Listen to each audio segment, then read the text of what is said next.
Hi, everyone. Thank you so much for coming. I know that the weather is not good today, so I really appreciate that you showed up. So this is the final lecture of the series, and I focus on the frequent destruction and reconstruction of Tokyo with numerous natural and human-caused disasters and art in response to those. But I must warn you beforehand that my lecture will be depressing. It's not fun. It's going to be emotionally provocative to all of you because everyone in this room, I'm sure, has experienced disasters of some kind in your life, including personal ones. Disasters have lingering effects on us, as you know, physically and emotionally, and that is the same for the city. This is a brief timeline of disasters in Tokyo for the last 100 years.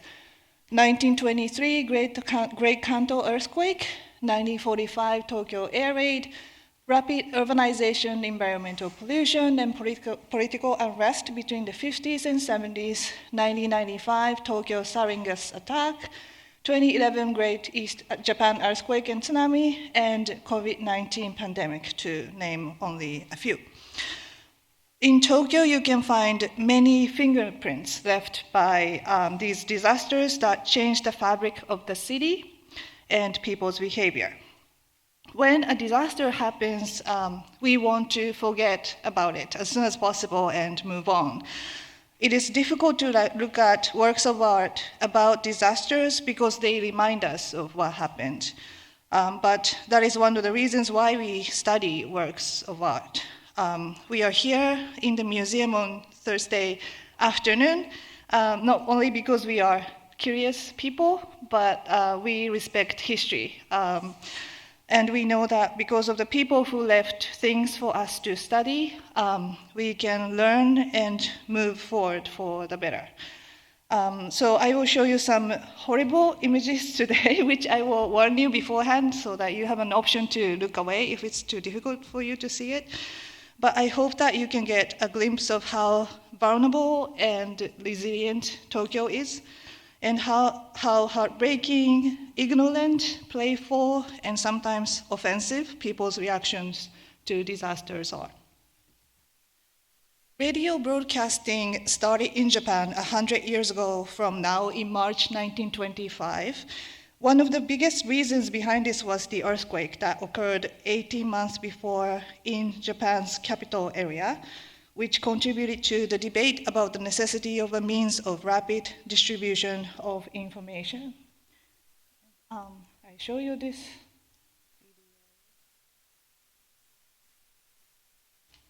So, Great Kanto earthquake in 1923, in September 1923, with a magnitude of 7.9, and the fire that followed destroyed the major cities of Tokyo and Yokohama, and 5 other surrounding areas, with an estimated 105,000 deaths, with 90% of them killed by fire, and countless people who lost their homes. It is still Japan's worst natural disaster in history in terms of the number of victims and material damage. The earthquake hit during lunchtime when people were using their kitchens, and it was unfortunately a very windy day. Because of this, fire started in numerous spots in Tokyo and spread rapidly.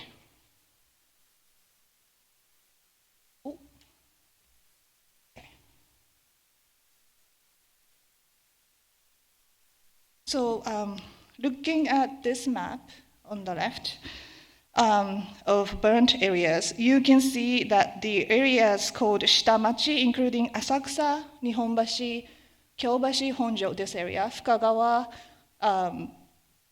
were destroyed heavily by fire between September 1st and 3rd. As Professor Maxey explained in his first lecture of the series, there have been 2 distinct areas in Tokyo, Yamanote and Shitamachi. So Yamanote is on the hilly side of the city, located on the west of the Imperial Palace right here. And this area has a relatively affluent population. On the other hand, Shitamachi is in the lower part of the city, right here, around the Sumida River here and the Tokyo Bay, where there historically used to be a large population of merchants and artisans. Around the time of the earthquake, Shitamachi consisted of densely populated little towns with a lot of vulnerable wooden buildings built on soft ground, which were heavily damaged by the earthquake and fire. For example, this large circle right here, this is the area called Honjo, and there was an empty lot here where at the time of the earthquake, the Japanese army clothing department used to locate here, but it moved and there was empty spot here. And I'm going to show you another video. So this is the video footage from that area after the fire. So many people unfortunately evacuated to that empty lot in Honjo area where the fire whirlwinds occurred and about 40,000 people were killed, burned to death just in this area. So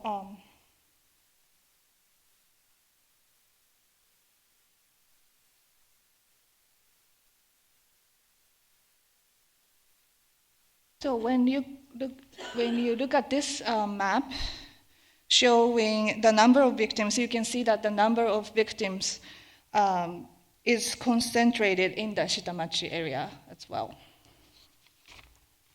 MFA Boston owns a large collection of postcards representing the damage caused by this earthquake. After the earthquake, newspaper companies in the Tokyo area suspended its operation, and because of this, some of the earliest pressed images of the disaster were from the Kansai area on the west, where another large city, Osaka, is located. Commercial photographers and photojournalists produced a lot of images representing the damage, which were transmitted in newspapers, illustrated survivors' accounts, and commemorative postcards. These postcards functioned as both news and souvenirs, circulated inside and outside the damaged area. Professor Jennifer Reisenfeld of Duke University conducted intensive research on Japanese disaster postcards during this time and revealed that after the Great Kanto earthquake, there was a booming market for disaster postcards. Postcards were introduced to Japan in 1873 with the new national postal system and came to be recognized as items that symbolized Japan's modernity. Kanto earthquake postcards were produced everywhere from the southern island of Kyushu to Osaka in the western Kansai region. Printed in collotype, offset, and gravure, many photographic postcards, along with original photographic prints, were often commissioned by publishers in Tokyo, whose business were damaged by the earthquake, and they recognized the potential profit in disaster images. Professor Weisenfeld found out that since the vast majority of 1923 disaster postcards that survive have no writing on them, they were likely treated more as collectibles than as a form of postal communication. There are mainly two types of viewpoints found in these postcards: distant perspectives from the sky and from the ground. Colors were added later to enhance verisimilitude and to aestheticize the images. Flames were sometimes added to the images for the liveliness. Some postcards even show before and after the earthquake through the juxtaposition of images. Here on the left,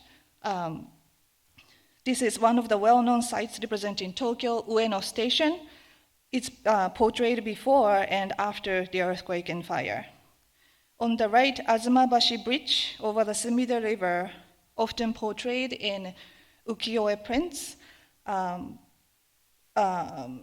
known for its modern look, made of iron since the Meiji period, was destroyed and represented before and after the earthquake. In Shin Yoshiwara,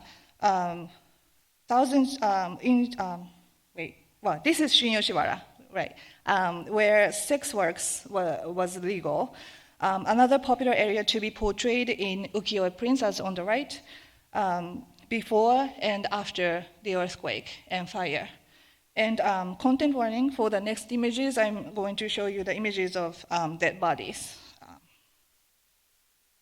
So in Shin Yoshiwara, thousands of women who worked in the brothels died from fire, unable to get out of the gated district. Like many victims throughout Tokyo who sought refuge from the fires in the rivers, numerous women of Yoshiwara drowned or were boiled alive when they fled into the Benten Pond located in the district. This specific incident, as well as Yoshiwara itself, were very popular subject matters in disaster postcards. So why do you think that people made postcards representing such horrible events? Why these types of postcards became popular, we wonder. These postcards representing Yoshiwara not only appealed to consumers' hidden desire to get a peek of the Yoshiwara district, but it might also speak to people's defense mechanism. They appealed to people outside damaged areas who wanted to moralize what happened and justify a tragedy beyond human comprehension by thinking that it happened to a specific group of people as a form of punishment. Even though, of course, that was not true at all. The empty lot in Honjo, in the Shitamachi area, where 40,000 evacuated people were killed by the fire whirlwinds, was turned into a memorial site in 1930 with a memorial hall designed by an architect, Ito Chuta, right here. This site was turned into a memorial park for the victims of the Tokyo air raid in 1945 during the post-war period. The Ministry for the Reconstruction of Tokyo was established in 1923 with urban readjustment plans with new roads and public parks. On this map on the left, yellows are new trunk roads through Tokyo, and greens are new public parks built for fire prevention and evacuation. One major failure of this recovery plan was that the government did not rebuild Tokyo into a concrete city. Between the earthquake in 1923 to the air raid in 1945, there were several attempts to turn wooden buildings in the city into concrete buildings, but that never happened and caused another major damage in the Shitamachi area by the bombing in 1945. Tokyo recovered rapidly since 1923, and between the mid-1920s to early 1930s, numerous images of Tokyo and Tokyoites emerged as symbols of recovery and growth of the nation as well as the capital city. In 1926,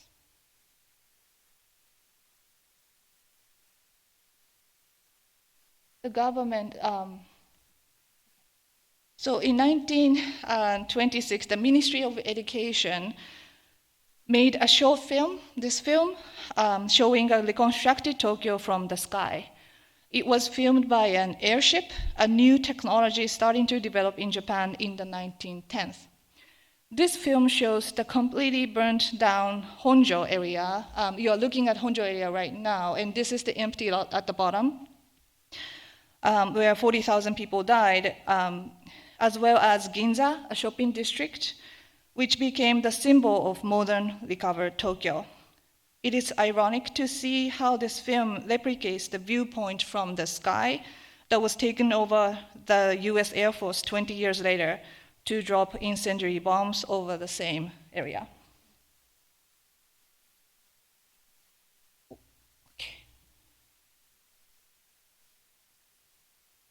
In 1928, 8 woodblock printmakers started working together to create a series of woodblock prints representing the landscapes of Tokyo recovered from the destruction by the earthquake.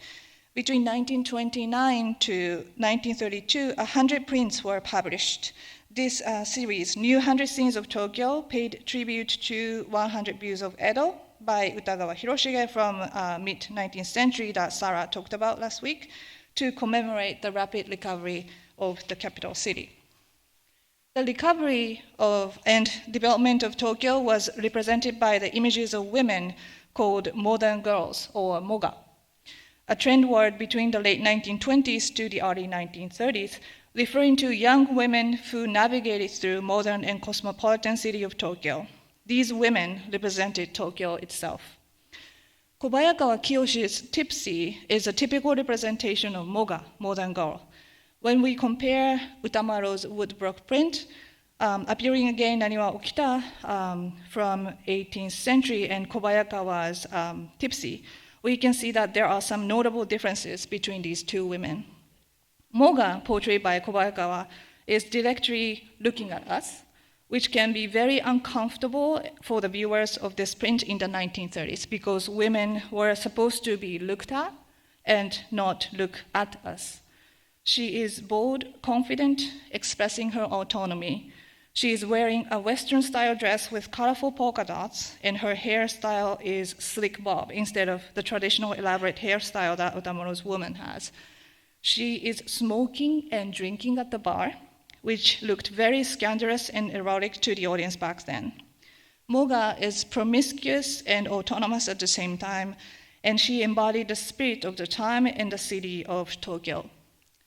The portrayal of Moga in Tipsy embodies the liberating atmosphere of early 20th century Japanese society, especially in urban areas.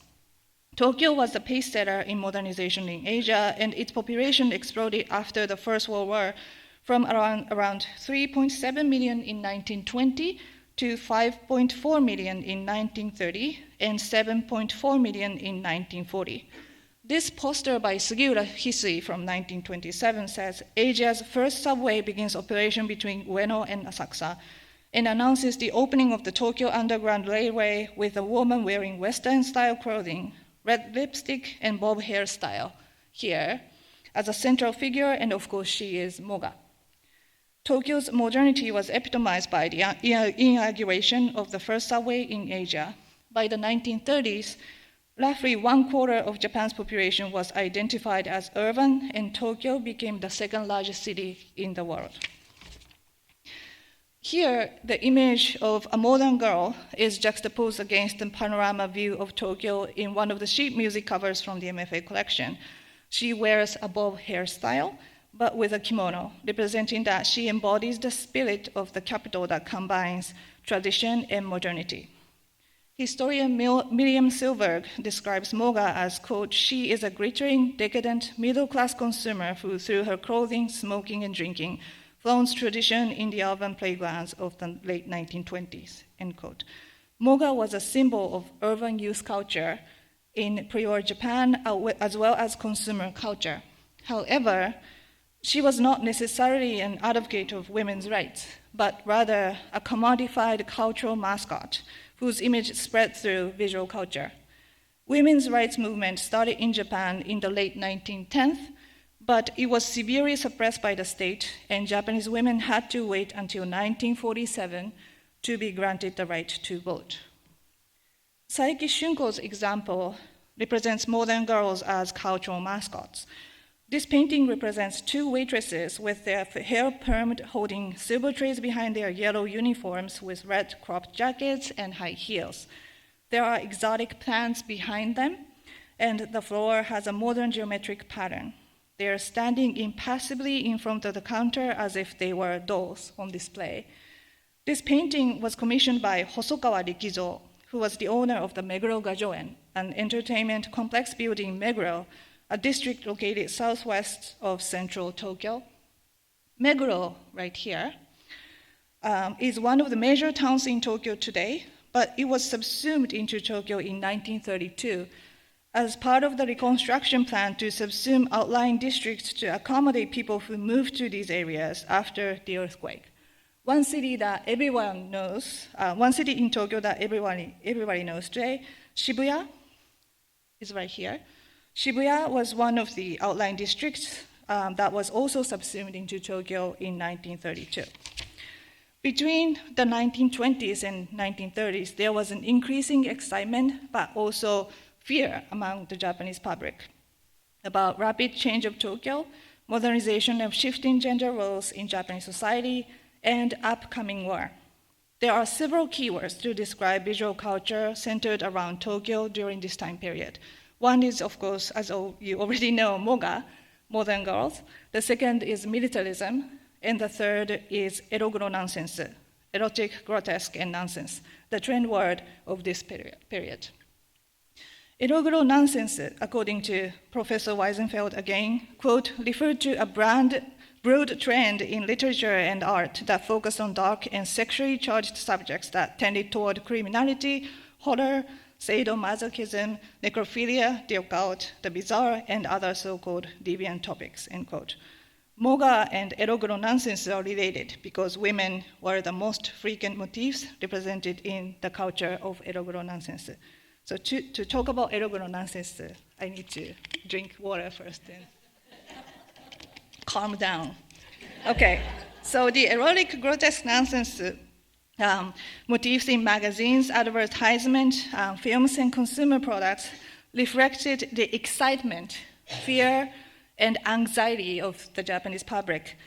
The period between the late 1920s to early 1930s was when Imperial Japan started to prepare the Japanese public for the upcoming war by incorporating them into their surveillance and national defense strategies. Eroguro nonsense was one of the cultural vehicles for the Japanese public to release stress and to express fear and anxiety. So this is a sheet music cover from the MFA collection for one of the popular songs of the period, Song of the Era of Erotic Feelings. Its design has the sensibility of eroguro nonsense. The most popular subject matter in eroguro nonsense was women, who embodied the toxicity and pressure of modern society, such as women as criminals, women as machine-made replicants, and dismembered body parts of women, especially legs. This cover is decorated with dismembered legs of women wearing high-heeled shoes. Each pair of shoes looks slightly different in color and design, and they cross legs in different ways. And these are the only markers of their identity, individuality. There is a woman in a pink kimono and red sash with permed hair and white ribbon situated at the center of the cover, but her face, again, is not fully shown, and she is taking a peek at us with a seductive look. The cover is filled with colorful circles and squares. This is a reflection of a modern style of art called Art Deco, which became popular internationally in furniture, decorative art, and architecture between the 1920s and 1930s. Art Deco was characterized by strong lines and geometric shapes. This cover shows how in the culture of eroguro nonsense, the images of women were juxtaposed with the symbols of modernity, such as Art Deco geometry, because women and modernity were recognized equally seductive, exciting, and fearful. This image was taken by photographer Horino Masao, presumably at the Tokyo Civil Air Defense Drill Parade in Ginza area of Tokyo, held on June 27, 1936. It represents a parade of schoolgirls wearing gas masks to promote the importance of national defense during the time of war. The faces of schoolgirls are invisible in this image, covered with their masks. Their identical school uniforms and their formation contribute to an eerie sense of uniformity.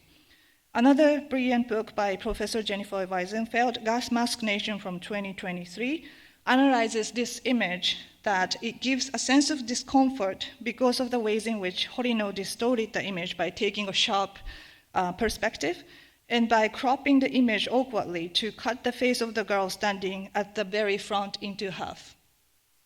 The book says that one of the most interesting aspects of this image of the parade is that it gives a sense of eeriness and toxic pressure at the same time, especially because it is an image of schoolgirls with an identifiable marker of their identity, school uniforms. The representation of the transformation of their bodies into what the book calls, quote unquote, anonymous and inhuman automatons might look erotic and exciting in a disturbing way to the viewers back then. Professor Weisenfeld's research revealed that gas masks were another popular motifs that represented the sentiment of eroguro nonsense. And there was the flood of gas mask images in Japanese popular media around the 1930s.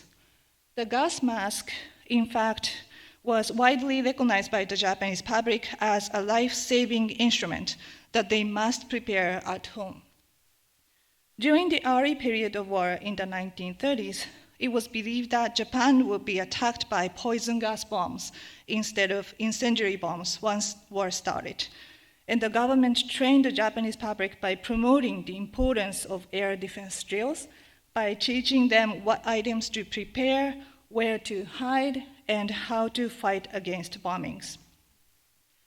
These images were taken in Tokyo by a photojournalist, Kageyama Koyo, who was working for the Asahi newspaper.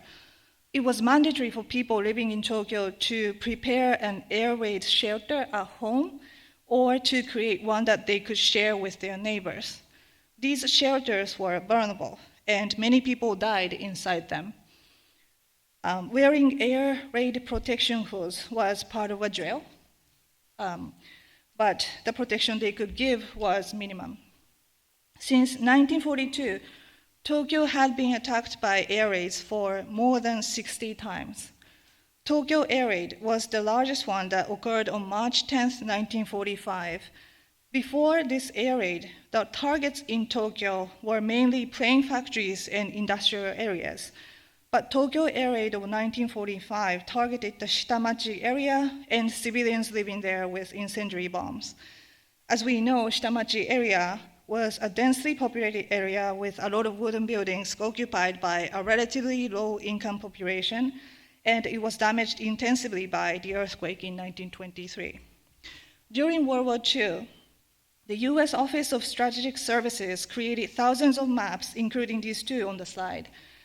The map on the left is from 1940 and shows the density of population in Tokyo, and the one on the right is from 1942 and shows where the inflammable areas are in Tokyo. Both prove that the US Air Force was aware that the Shitamachi area, highlighted darker in both maps, here and here, was the most effective target for the incendiary bombing. On March 10th, 1,665 tons of incendiary bombs were dropped against the Shitamachi area, and 95,000 people died.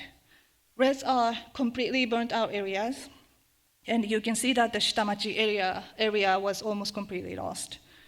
The aftermath of the air raid was photographed from the sky and from the ground. The US Air Force took numerous aerial photographs like the ones on the slide. From the sky, we can see, so we are looking at the Shitamachi area again, and it's striking how they look similar to the ones that we saw after the earthquake. But we can see which areas were damaged from the sky, but it is difficult for us to imagine that there were people there.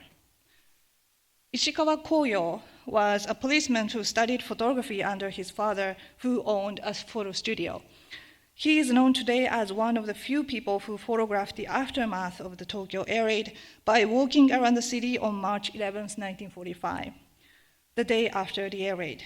It was not allowed for common people around the country to photograph after the air raids, so Ishikawa's photographs taken under the jurisdiction of local police gives us rare testimonies of what happened.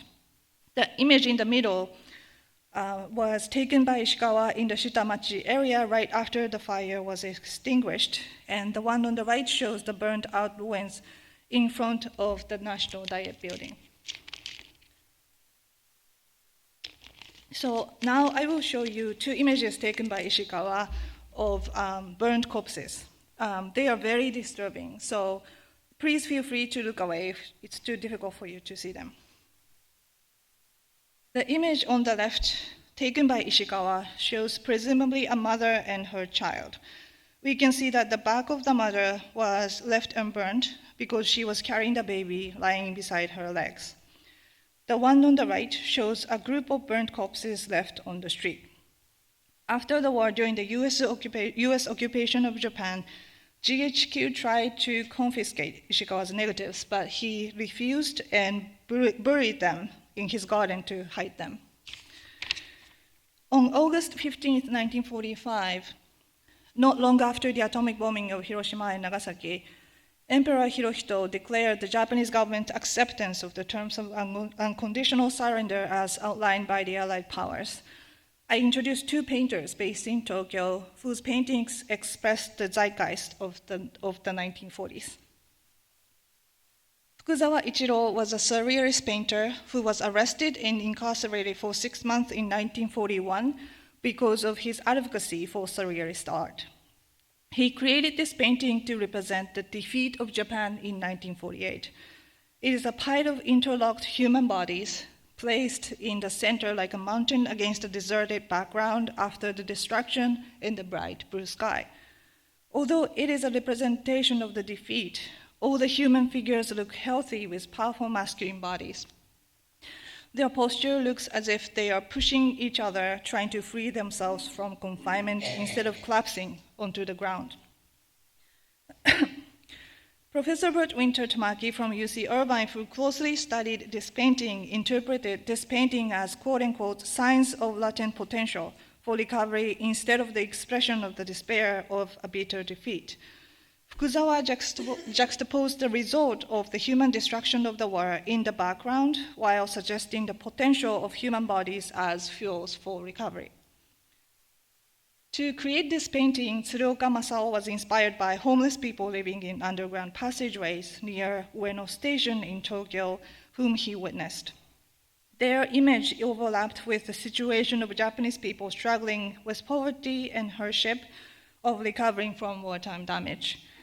Tsuruoka portrayed a lone crouching figure struggling against falling hands that are almost crushing him from above and also fixing his body to the ground like a weight.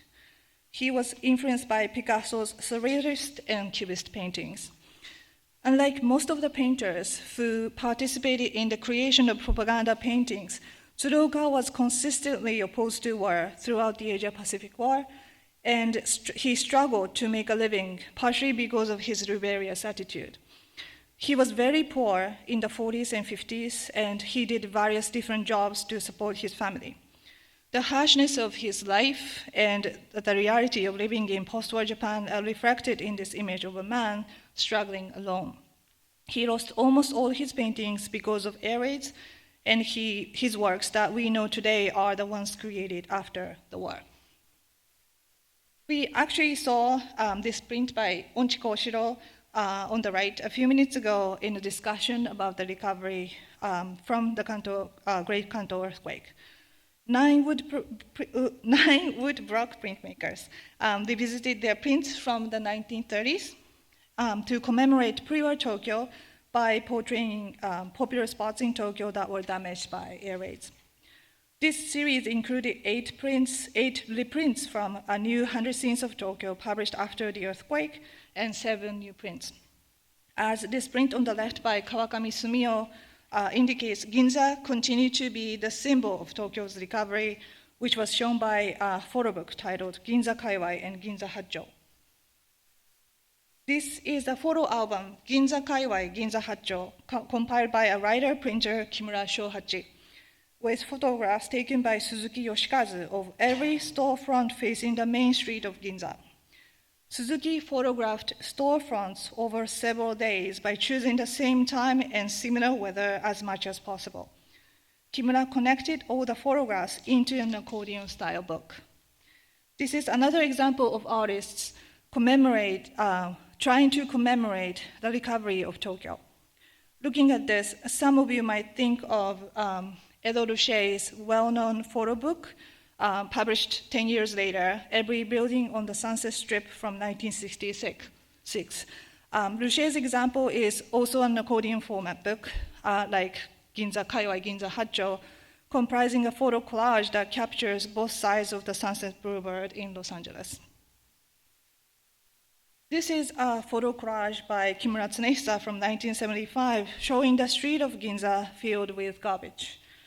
As soon as the war ended, the first wave of American occupation forces arrived to begin the task of reassembling the country's imperial structure, dissolving the military, and identifying and purging members of the political class, high-ranking military officers, and others considered accountable for initiating the war. During the 1950s, Japanese industry benefited from supplying goods for the US military for the Korean War. The setting of Japan's Cold War reconstruction played out in the most intensive phase of urbanization and industrialization during this period, which led to the transformation of the landscape across the Japanese archipelago. The period between the 50s and 60s was called Japanese economic miracle due to its high-speed growth, but many problems surfaced during this period, such as pollution-related diseases, work stress, the increasingly competitive nature of society, and the politics of memorization of war.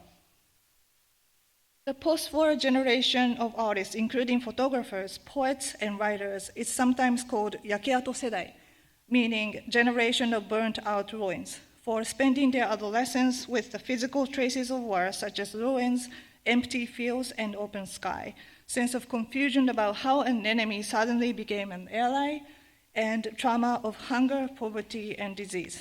They didn't experience war as adults, for example, as soldiers fighting on the front, or artists participating in the dissemination of propaganda, and they experienced the aftermath as teenagers. One of the artists who represents this generation is photographer Thomas Shome, and this is his photograph from the MFA collection showing little children living in post-war Tokyo. Since before the war, there had already been many people working in the fishing industry and trading industry who were living on a boat docked inside the harbor all over the country. But because of the increasing number of people dislocated, the number of people living on the boat increased in Tokyo after the war. Tomatsu photographed children at an elementary school that was dedicated to students who lived on a boat in the Shitamachi area. In the early 1970s, a Japanese avant-garde artist, Kudo Tetsumi, described Japanese people as quote-unquote lab rats for the world, who had been irradiated by the atomic bomb, worked like economic animals, suffered from the world's worst pollution, and lived in an environment saturated by mass media. Between the war recovery in the 50s to the peak of the economic bubble in the 80s, the environment changed drastically and rapidly in Tokyo. Photographer Kawada Kikuji is another artist of the generation of burnt-out ruins based in Tokyo, who was 12 years old when the war ended. His photo book, Chizu, the Map, published in 1965, was his attempt to create an image map of Japan in the mid-1960s where people lived with trauma of war while trying to catch up with the rapid changing society. Kawada started his book project in 1961 when he photographed the stains left on the wall and ceiling of the atomic bomb dome, as you see on the right, in Hiroshima. He juxtaposed the images of the stains with the images that he found in Tokyo. The abandoned fortresses in Tokyo Bay, Coca-Cola bottles, search posters for criminals, and neon signs. The book highlighted the chaos and confusion of the time that he experienced. In March 1954, the United States military detonated a hydrogen bomb on Bikini Atoll in the Marshall Islands as part of its ongoing program of testing nuclear technology. The explosive force was 1,000 times greater than the atomic bomb of Hiroshima, and the radioactive ash fallout contaminated a vast stretch of the Pacific Ocean. A Japanese tuna trawler called the Lucky Dragon No. 5, located 10 miles outside the designated area of impact, was exposed to fallout, and all 23 crew members suffered from radiation sickness, including one who died. This incident triggered a public uproar and anti-nuclear movement in Japan. Katsura Yuki was an artist based in Tokyo working on oil paintings, collages, and book designs and illustration. In Man and Fish, she portrayed a subject who has ingested radioactive fish swimming within its body. Katsura was a pioneer woman avant-garde artist known for her satirical and humorous collages using cloth, ropes, and sheets of paper, and her amusing representations of natural motifs such as animals, insects, and plants. Okamoto Taro was one of the most well-known Japanese artists of the 20th century who had his studio in Tokyo.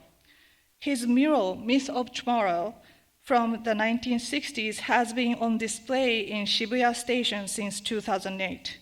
In 2003, this mural was discovered in Mexico City, where Okamoto received a commission to create a mural to be installed into a hotel that was never built. The mural portrays the moment when the atomic bomb exploded. There is a small boat here at the bottom right, which is the Lucky Dragon number 5 exposed to nuclear fallout in 1954. Shibuya Station was chosen for its permanent location as the location where past and future interact, with an average of 2.8 million people passing each day. It is a horrific image of nuclear threat with skulls, fires, and procession of the dead, but it also represents the possibility of us overcoming its threat with a group of figures right here uniting and emitting colorful lights. Please remember this mural because we are coming back to this later in this lecture. Between the 60s and 70s was the period of political unrest in Japan in the aftermath of the US occupation, which was marked by the Japanese New Left movement, in which students protested against the 1960 amendment of the Japan-US Security Treaty and its renewal in 1970. This pair of photographs by Tomachi Shomei captured the moment when one of the protesters threw a stone at the riot police in Tokyo. As a response to this political climate, there were several politically charged art movements centered around Tokyo in the 60s and 70s. One such example is Provoke. Provoke, Provocative Materials for Thought, was an independent photographic magazine published in 3 volumes between summer 1968 and winter 1969, with works by photographers based in Tokyo, Nakahira Takuma, Moriyama Daido, Takanashi Yutaka, and critics Takikoji and Okada Takahiko. Through their writings and the photographic style called arebure bokeh, grainy, blurry, out of focus, Provoke attempted to challenge the conventions of photography and explore the possibility of photography as a new language. One of the ways to interpret their photographic style, grainy, blurry, out of focus, is that it visualized the tension between photographer as an individual and the urban landscape. Associate Professor of Florida State University, Franz Pritchard, analyzed how Nakahira Takuma, one of the core members of Provoke, intended his photography to cause fissures in, quote-unquote, the flawless beauty of urban landscapes as an impregnable fortress that embodied state power. In the context of the rapid economic growth and urbanization of the late 1960s, Nakahira examined how photography assisted the distinction and confrontation between human cognition and the increasingly homogenized and standardized urban landscape in places like Tokyo. Moriyama Daido was another photographer and one of the members of Provoke who is still active today. His photograph of Tomoe Expressway, a route between 2 major urban areas, Tokyo and Nagoya, opened in 1968. Moriyama's image captures the fast movement of the vehicle passing through the tunnel of this newly built expressway with almost futuristic style. In 1964, the Tokyo Olympics were held, which caused the acceleration of the urbanization of Tokyo.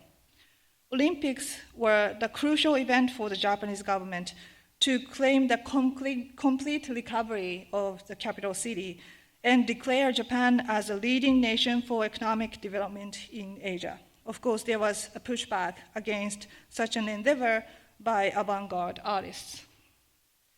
By the 1960s and 70s, what was recognized as art was no longer just an elaborate art object such as paintings and sculptures. The terms such as anti-art and non-art started to be used in Japan around 1968. Anti-art means performance-based art geared toward attacking art institutions, and non-art means the practice of not making that denies the value of elaborate techniques and skills as the value of art. During the period of political upheaval, avant-garde artists explored new and more subtle visual language for political protest. Cleaning event or Be Clean campaign to promote cleanliness and order in the metropolitan area by art collective High-Red Center was performed in Ginza, Tokyo in 1964. High-Red Center was a group of 3 avant-garde artists, Takamatsu Jiro, Akasegawa Genpei, and Nakanishi Natsuki. High-Red Center did this guerrilla event of cleaning the street of Ginza wearing white lab coats to mock the government's obsessive cleaning campaign for the Tokyo Olympics held this year. High-Red Center aimed at disturbing people's everyday routine in Tokyo through guerrilla events that defamiliarized things that people took for granted, such as going to work and cleaning the street. In 1962, they interrupted into a commuting space of central Tokyo's busiest Yamanote train line. Nakanishi, on the left, got on the train with his portable object, which was a clear polyester egg enclosing several cast-off items such as broken watch, hair, and glasses, and he licked this object in front of the train passengers. And Takamatsu, on the right, entered the platform wearing a 30-feet-long cord painted in black. They did not do this only for the purpose of getting people's attention, but their performance attempted to agitate the public space where people must feel numb to bear the everyday routine of going to work. This is a fake money titled Great Japan Zero Yen Banknote from 1967 by Akasegawa Genpei, another member of High-Red Center.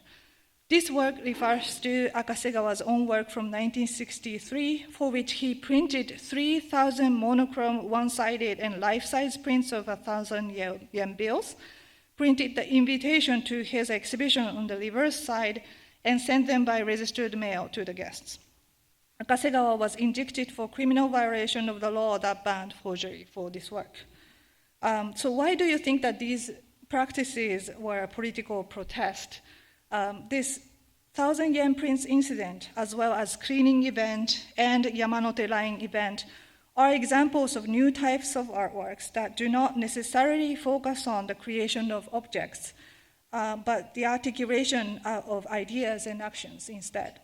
These works underline the artist's engagement in revealing a hidden system of domination by the nation state and capitalist society through their intervention in people's everyday practices, such as cleaning for the government-sponsored event, commuting, and commodity exchange. And this is the claim made by Professor William Marotti from UCLA.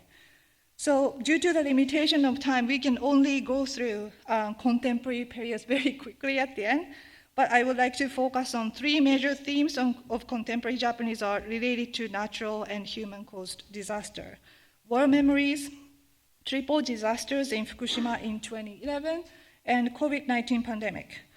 In relation to Asia-Pacific War that ended in 1945, there have been numerous unresolved issues, especially in relation to what Japanese military did outside Japan.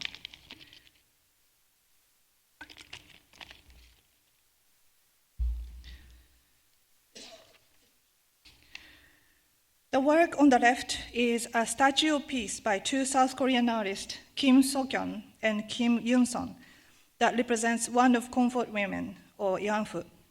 Comfort women are women forced from Korea, Taiwan, China, Indonesia, the Philippines, Burma, Japan, and the Netherlands, who were forced or deceived into sexual slavery by the Japanese Imperial Army. Japanese history textbooks tend not to mention this, and Japanese nationalists and right-wingers claim that it never happened or women were not forced to participate. A statue piece was a statue of a Korean girl wearing hanbok, Korean traditional clothes, and sitting on a chair with bare feet. This statue was originally built in 2011, and its 2013 version on the left was placed outside the Japanese embassy in Seoul to make the statue appear to stare at the embassy building. Numerous versions of this statue were created and exhibited in the US too, New York City, New Jersey, Virginia, Los Angeles, and San Francisco. The new version of this statue on the right was exhibited at Aichi Prefectural Museum in Japan for an art event, Aichi Triennial in 2019, but because of several threats and criticisms against this statue that the museum received, they had to shut down the event, which sparked a debate over war trauma, unresolved issues of war crimes, as well as freedom of expression in Japan. Japanese feminist activist and artist Shimada Yoshiko parodied this Comfort Women statue. In January 2012, she did her performance being a statue of Japanese comfort woman in London in front of the Japanese embassy. As in the image on the left, she wore a kimono and remained seated for 1 hour. She covered herself with a thick layer of bronze and acrylic paint to make her look like an actual statue. Her mouth was taped to indicate how comfort women have been historically silenced. In August 2012, Shimada did the same performance, this time in front of the gate of the Yasukuni Shrine in Tokyo. This shrine is one of the most controversial sites in Tokyo today, enshrining Japan's war dead, including the soldiers and war criminals who died from the Asia-Pacific War, and glorifying them as divine figures. This shrine is recognized sacred among Japanese nationalists, which tells us how dangerous Shimada's performance was. She needed to sit outside the torii gates of the shrine instead of inside, and she left when people started to approach her. In 2019, Shimada performed this piece again in South Korea. Shimada's performance is one of many examples of Japanese artists trying to engage with unresolved trauma of the Asia-Pacific War today. On March 11, 2011, a magnitude of 9.0 earthquake triggered a massive tsunami and a nuclear accident in the northeast coast of Japan. Approximately 15,900 people died, most of them from tsunami. 3 intertwined disasters impacted the lives of Tokyoites living 140 miles away from Fukushima and gave them an opportunity to reconsider their dependence on nuclear power. In 2010, about a quarter of electricity depended on nuclear energy in Japan. The accident at the Fukushima Daiichi power plant caused a shortfall of 10 million kilowatts, which led Tokyo Electric Power Company to implement rolling blackouts for 3 weeks in Tokyo. In this image that Araki Nobuyoshi took on June 2, 2011, he scratched the surface of his negatives with a pair of scissors to express his frustration, anger, turmoil, and anxiety over the triple disasters that occurred the same year. His image makes explicit the renewed anxiety in Japan about the country's nuclear past and its nuclear present. The scars on the surface of the photographs falling over the pedestrians with umbrellas on the streets of Tokyo referred to the black rain fallout from nuclear bombs. This is a photograph of the Shibuya crossing, the busiest pedestrian crossing in Tokyo that I took from the Shibuya station in March 11 during the rolling blackout. When you look at this image closely, you can see that Okamoto Taro's mural that I introduced earlier in this lecture is reflected on the window, which I didn't realize when I took it. The mural was behind me when I took these photographs. When this mural representing Okamoto's anxiety and hope for the relationship between Japan and nuclear energy was installed in Shibuya Station in 2008, no one imagined that Shibuya would turn this dark because of the nuclear power plant accident in Fukushima 3 years later. In May 2011, 2 months after the earthquake that hit the Tohoku region of Japan, people found a plywood board inserted at the right bottom of Okamoto's mural in Shibuya Station. So there was a gap here, always. And someone inserted this board here in May 2011. The plywood board portrayed the Fukushima Daiichi nuclear power plant damaged after the earthquake and tsunami. Later, Chimpon, an art collective founded in Tokyo in 2005, was found to be the one who installed this panel with an intention of inheriting what Okamoto started as his chronicle of the continued relationship between nuclear power and Japan. Chimpon's work initially caused controversy for intervening into Okamoto's original mural anonymously without permission and for portraying the nuclear accident so casually and quickly after the incident. Chimpon is known for their guerrilla practices that humorously reveal the dark side of the Japanese society. The collective's first and most well-known series, Super Rat, features taxidermied rat that they captured in Shibuya and Shinjuku in Tokyo. They painted the rats in yellow to resemble the famous Pokemon character Pikachu and displayed them within detailed dioramas of urban places in Japan. Mutated and contaminated yellow rats hint at concerns surrounding illness and radiation in the capital city. The title Super Rat refers to the superpower of the urban rat with alleged poison resistance and the Super Rat movement led by Murakami Takashi. Don't Follow the Wind is an ongoing international exhibition co-organized by Chimpon taking place inside the restricted Fukushima exclusion zone, the radioactive evacuated area surrounding the Daiichi nuclear power plant. It is an inaccessible exhibition consisting of new works by 12 artists such as Chimpon and Ai Weiwei, and their works will likely never be seen because they were installed in homes and structures donated by former residents inside the radioactive area in Fukushima who evacuated.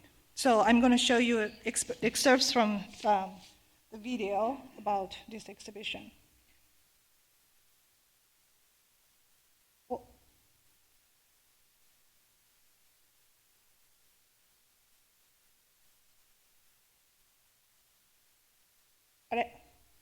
I think the video is gone somehow. Can you help? It's not here.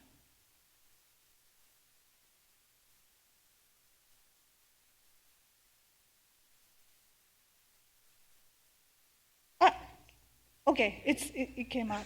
Oh, okay, sorry. So the guy who talks in this video is the leader of Chimpon.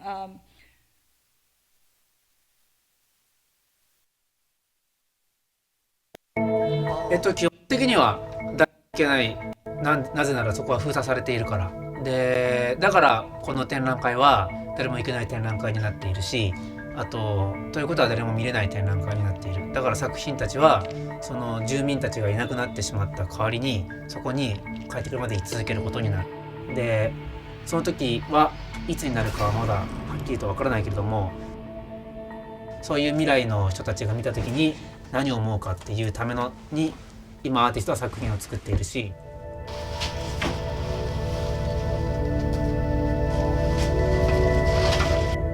它跟我过去作品的联系，体现在很多方面。一个是，这个作品它所涉及的这个题材和它所涉及的我们生活中的一些问题。一个部分呢是，我们都知道，在这个核泄漏以后，大量的人就已经搬离了这个岛，所以呢，我觉得它像是一个死岛。那么我们的一个方案是利用太阳能的这个能源来给这个其中的一间房子提供这个光源，然后通过一个自动装置使这个屋子每天无人居住的屋子，但是到每天的某一个钟点的时候，它灯会亮起来，就让人们感觉这些房子里面仍然有人在居住。这个当然是一个假象了，因为这个是不可能的。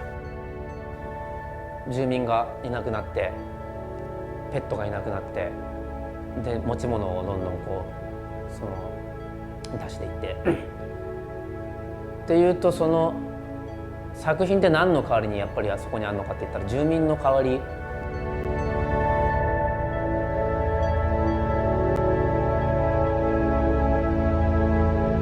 看到这个屋子里面，它的大量的使用的物品呢，都人们是因为匆匆的离去的，甚至这些物品因为有这个核放射性的这种污染，所以人们也不能碰。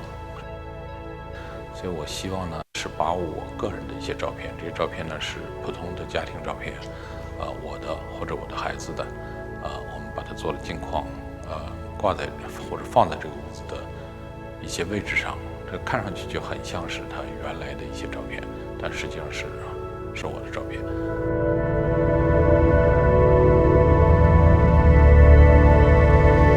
ハイウェイも帰還困難区域みたいなシチュエーションの人で、全然なんか出れないはずの人と、昔からなんかいた感じが馴染んでる感じがなんかすごいいいですね。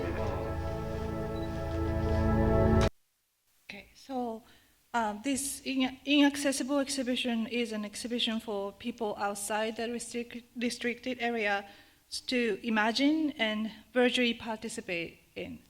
It encourages people living in Tokyo who depended on electricity provided by the nuclear power plant in Fukushima to think about what it is like for people to be separated from their homeland and community. So the final piece that I would like to introduce to you in my lecture about Japanese disaster art is by one of the artists who participated in this exhibition, Don't Follow the Wind, Koizumi Meiro. Koizumi has always been a controversial artist.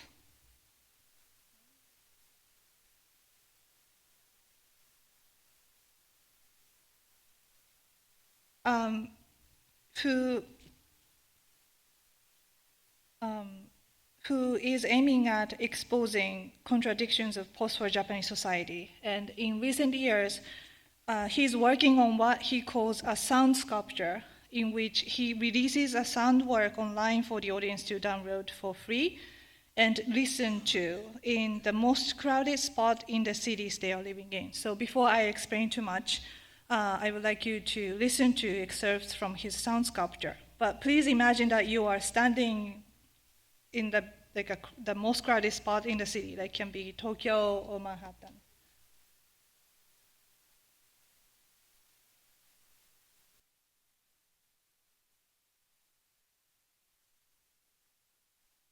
People are going about their daily lives.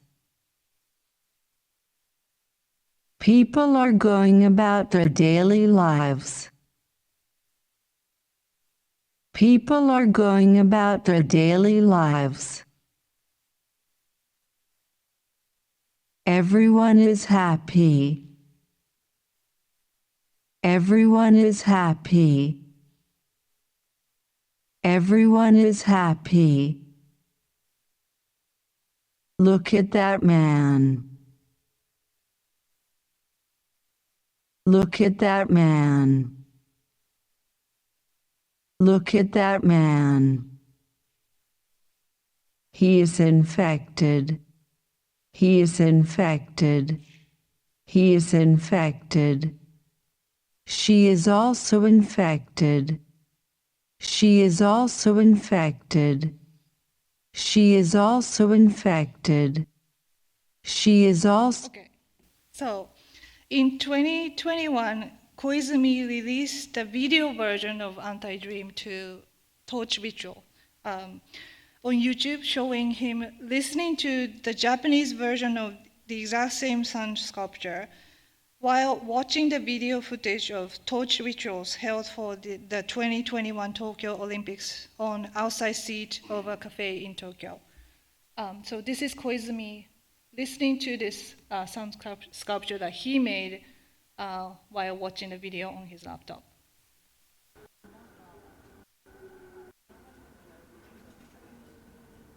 人々が行き交っています。人々が行き交っています。人々が行き交っています。皆幸せです。皆幸せです。皆幸せです。あの男を見てください。あの男を見てください。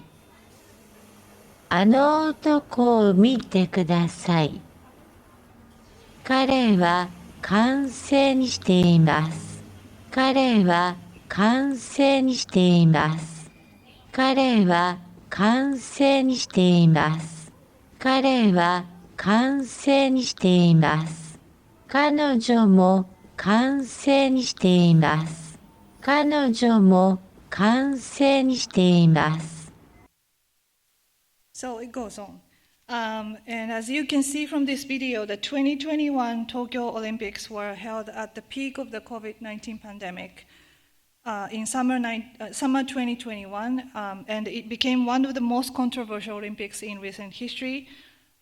This was due to the Japanese government's decision to prioritize corporate sponsors over the safety of its own citizens by holding the Olympics and ignoring the stirring up public opinion against it. Torch rituals started in March 2021, and celebrities and volunteers who participated were heavily criticized by those who protested the Olympics and the government's decision to bring people from outside Japan during the time when people were encouraged to stay home to prevent coronaviruses from spreading. Koizumi's sound sculpture with its robotic voice adds dark tones to a utopian look of the footage of torch rituals. The contrast between the idyllic atmosphere of the bus terminal in the background and the dystopian look of the videos that Koizumi is playing on his laptop is striking. The video highlights this juxtaposition almost as if Koizumi is revealing hidden chaos behind a peaceful everyday landscape of the bus terminal in Tokyo. So overall, as you can see, my lecture is pretty depressing, but still, when natural or human-caused disaster happens, we can see like sometimes people react instantly, like the example like this, or postcards, or Chimpom's, plywood board intervention into Okamoto's mural. But sometimes it takes time for people to react, like in the example of Shimada Yoshiko's Comfort Women performance. So disaster lingers, and even for the ones that we didn't experience by ourselves, somehow we carry the memories of it. So I hope that you will have a chance today to talk about some of these examples with your family, partner, or friends, because we are, as you know, in the middle of a global disaster right now of different kinds and feeling powerless. So depending on how we deal with it, the next generation of people have to react to it. So I hope that you have a chance to have a conversation about these depressing examples today. Thank you so much for your time today.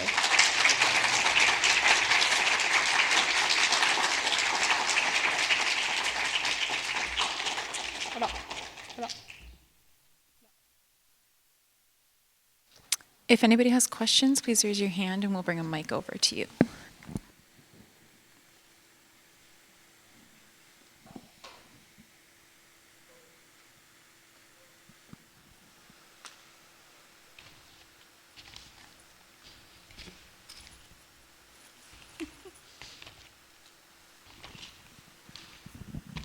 Hi, Asako. On the timeline that you showed at the beginning, you mentioned the sarin attack in, was it 94? Were there examples of artworks that were reactions to that? Yeah, thank you so much for that question. I originally had that example in my slides, but just my lecture is going too long, so I had to cut it down. So I'm glad that I have an opportunity to talk about it. So one of the examples is, like, there are some photographic works. I'm going to send you the link later. But there are more attention to people's private spaces. So the thing is, like, Tokyo sarin gas attack, and before that, in the late 1980s, there was an incident where a guy kidnapped and killed young girls, like 4 girls, I think. And there was a debate about this guy, whether or not this guy was like otaku or not. And look at what he was reading, what he was watching, like what kind of game he was playing. That kind of conversation started in the late 80s. And it became a trend for journalists or like tabloid like writers to really look into people's private spaces to find the reason why people do things like that. And that kind of continued to late 1990s when the sarin gas attack happened. And we found out that it's by this new religion, the group of people who are worshiping this man. And then we wanted to try to find out like who they are, who those followers are, or who is this guy was, Asahara was. And then there are several examples of photographers started to photograph people's private spaces, and also the bookshelves and stuff like that, to kind of mock that kind of endeavor to try to invade into people's private spaces to find the reason. It's not that, we know that it's not that easy. We cannot easily find the reason behind that kind of crimes.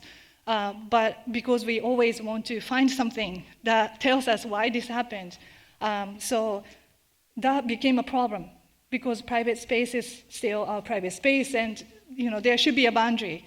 But these crimes gave people kind of excuse to be so invasive and try to get a peek of what people have in their rooms and homes. If that's answering your question. But yeah, I will introduce you to some examples. I'm coming down with the microphone.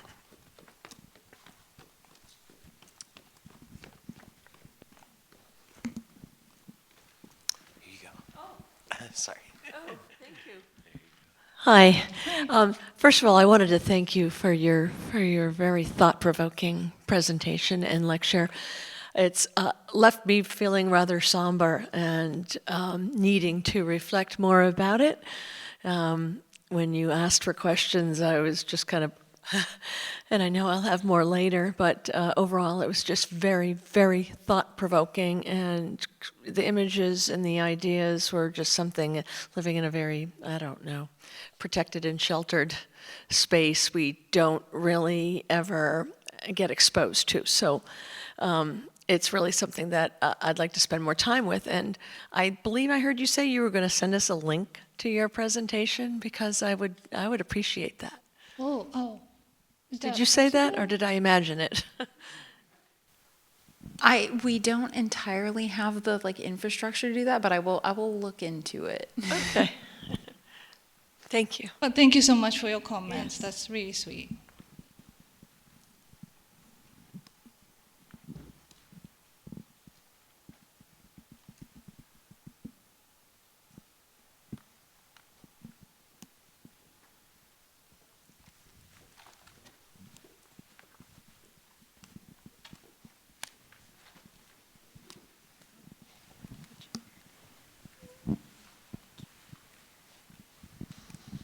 Hi, I just want to say that I'm a child of the 50s, 60s, growing up in America, and I grew up knowing about Hiroshima and Nagasaki, but it was not until I visited Japan, maybe 5 years ago, and I saw a photograph in the museum similar to the photograph that you had of the devastation of Tokyo by the Allied bombings.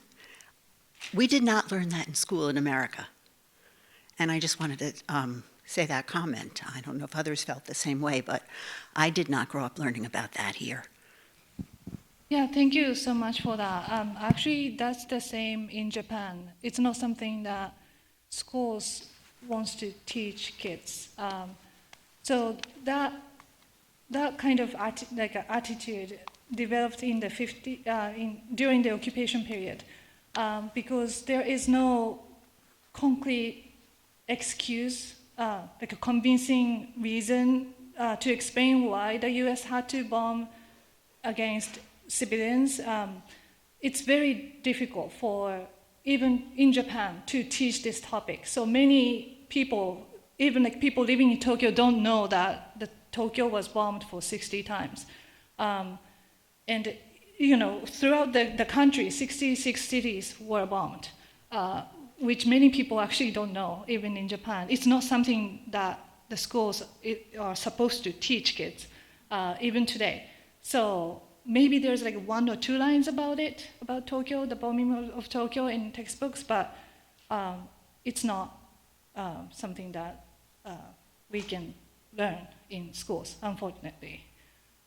For Hiroshima and Nagasaki, at least there is quote-unquote excuse, right, to end the war. Some people say like to end the war it was necessary, but for other cities it's very difficult for the U.S. to explain why that happened. So let's not teach that. And Japan was, during the occupation period, that is, if that's a policy, that's what we have to follow. So, yeah. So thank you for that comment.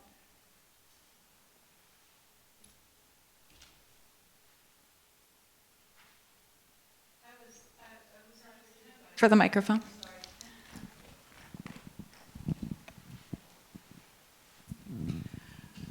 I was interested by the performance where they were cleaning the sidewalk. Yes. And I did that performance about 30 years ago here in Boston when we had a show that was a Fluxus performance show, and several artists were given the choice of finding pieces that were in Yoko Ono's Grapefruit. And so I chose that piece to do. And I was curious about it because it's exactly that piece. I mean, and I don't know if Grapefruit precedes or is before that or after that, but I don't know which informed which. But it was interesting to see exactly that piece. I mean, I think her directions said that you had to clean one square of pavement with a toothbrush, but wear a lab coat. And anyway, it was just, I was curious about that, the relationship between those two things. And I don't know if I know she came to the US at a certain point, so I don't know if she was as influential an artist in Japan as she was in the West, because she was doing a lot of her work here after a certain time. Yeah, thank you so much for that question too. Actually, Yoko Ono is another person I had to cut off. But I really wanted to talk about Yoko Ono's cut piece, which is one of her most well-known performances, and it was performed in Tokyo in 1964, the same year when High Red Center did their cleaning event. So, of course, I'm pretty sure they knew each other. And I'm Grapefruit, I don't remember, I think it's published in 1967, but I'm not that sure about the date. But High Red Center's cleaning event has been performed in different places. I think they are all dead now, but people who know about cleaning event, they did a reenactment of what they did in New York in early 2000. I'm not sure about the date, but there are several performances referring to that original today in the United States. So it's kind of well known among art nerds because it's really cool. They are really funny, but also very provocative. What they are doing looks funny, but it's a political action. So it's really smart, and I understand why people want to follow their examples today in different types of protest. But yeah. So thank you for that question.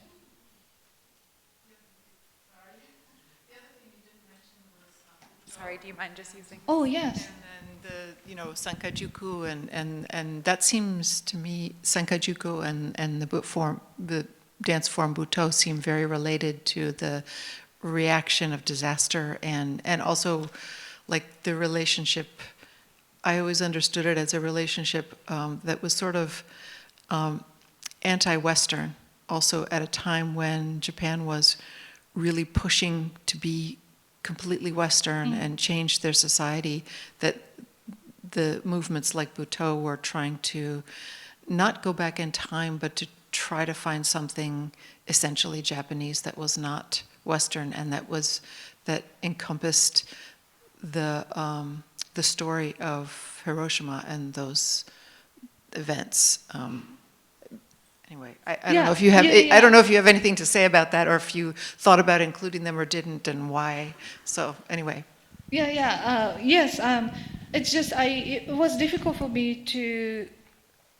So the limitation of this presentation is that it has to be about Tokyo, Edo, which was pretty difficult for me. I mean, Tokyo is of course the center of modern contemporary art, but also the Kansai area, like Ashiya and Osaka, and those places are also like Gutai. I couldn't talk about Gutai because they are not based in Tokyo.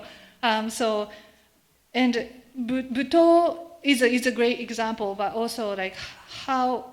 So Yoko Ono and Gutai both are a little bit difficult to contextualize as like the Tokyo art because of such an international fame that they have. Gutai, how influential, Buto, how influential Buto is as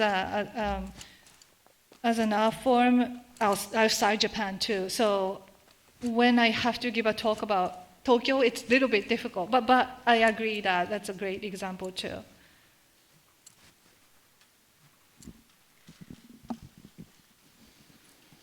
I think we're out of time for questions. Thank you. Thank you so much for coming today.